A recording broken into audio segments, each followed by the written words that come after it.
Sure, let's, yeah, we can start there. 39 is the motion to approve the renewal contract with Alternative Service Concepts. This is for a 2-year agreement, not to exceed the $31,825 each year.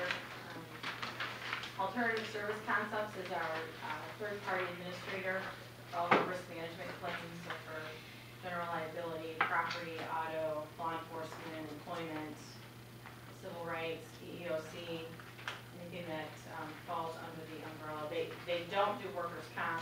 We do have a separate TPA for comp.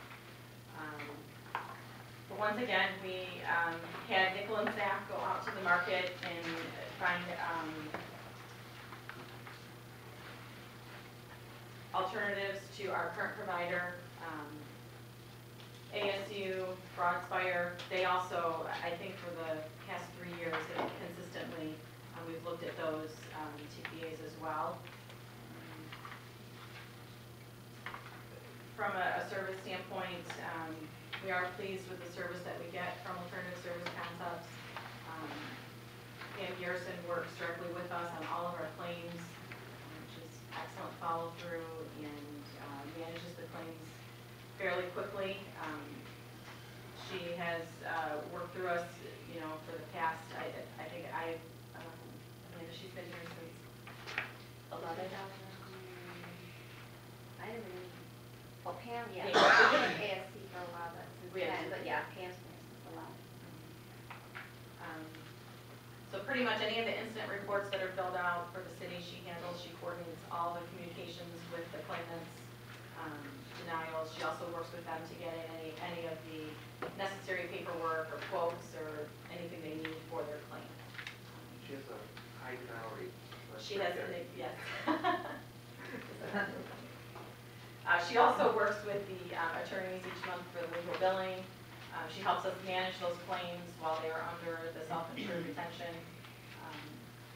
So she pretty much is working for the city on our behalf.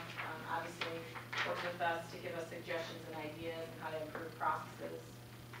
I don't know if anyone had any questions or see if there's anything you want to add to the market research that you provided. Simply that we provided a spreadsheet that defined specific areas to afford an easier comparison. And the reason that you secure this is because the city of Taylor maintains a self-insured retention. You're all familiar with the deductible amount that you pay once a claim is satisfied. As an entity with a self-insured retention, you're truly the first responding insurer for yourself for your claims until that amount is satisfied.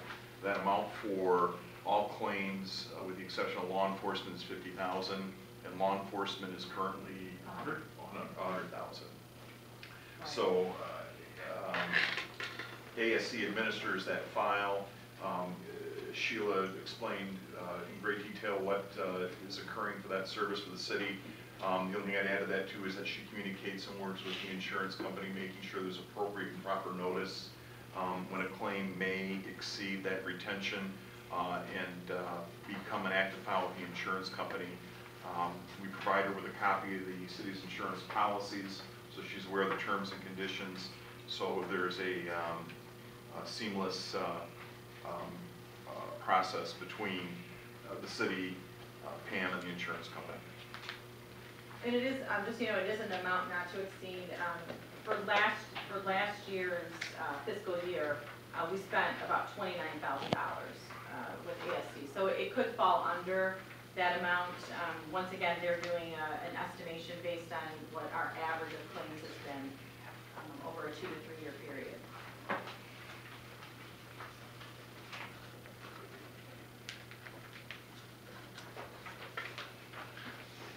To that point, just to get the administration fee, the $3,500, you come nowhere near incurring that entire $3,500.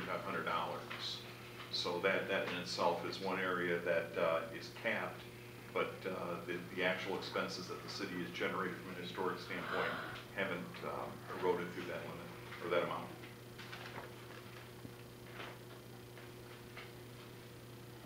Any other questions or comments on that? Okay, then we can go to 40 then.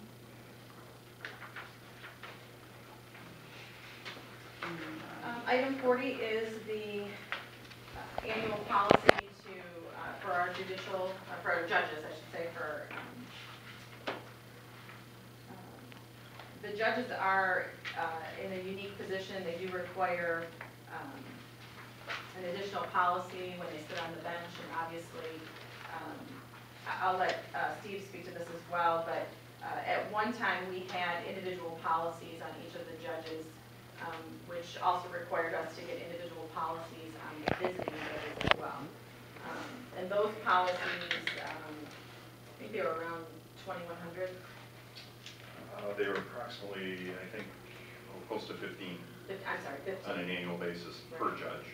So the insurance premium that we're bringing forward for approval today is, or for tomorrow, is for a general policy where it would cover all of the judges and anyone actually who's sitting on the bench. So I'll kind of let Steve weigh in. I know that he spent some time talking to the judges as well as Vicki in terms of why the change and what led to this. Thank you. Those of you that were involved with the city back when Nickel Saph first became your representative for insurance, we did a review of the coverages to appreciate where there may be concerns or where there may be gaps. And one of the things that we discovered is there was not a responding coverage for the judges for complaints brought against them by the Judicial Tenure Commission. Your traditional liability policies cover you for two things. They defend you, the expense to hire an attorney, to hire an investigator, to create a case in the defense of a litigated matter. And then number two, if you're found at fault, the payment of damages. That payment of damages is normally a trigger that activates a positive response or an affirmative response from the insurance company. If someone comes in with what we call commonly an injunctive relief matter, we want you to stop doing something or start doing something.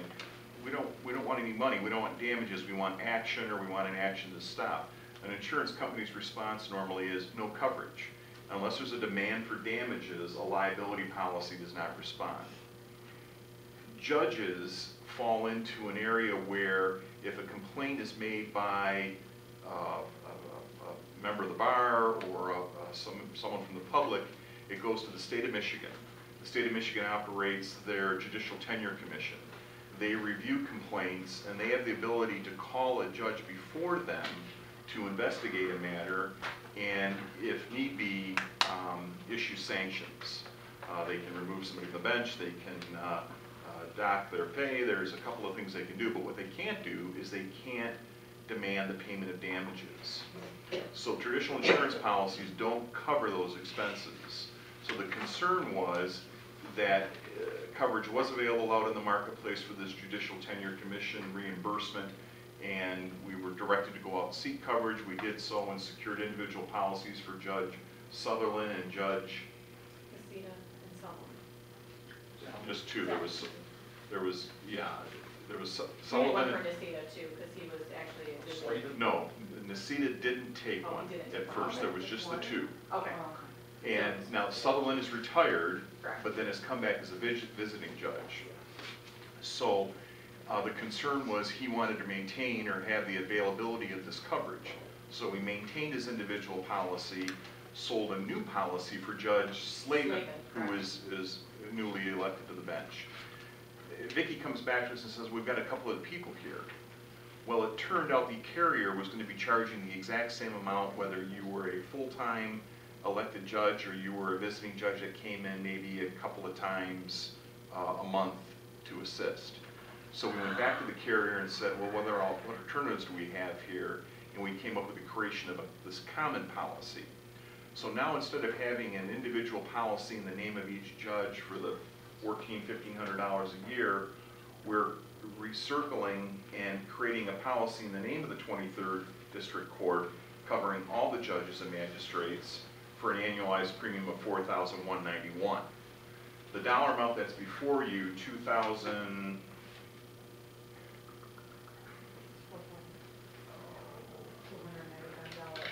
Okay, thank you.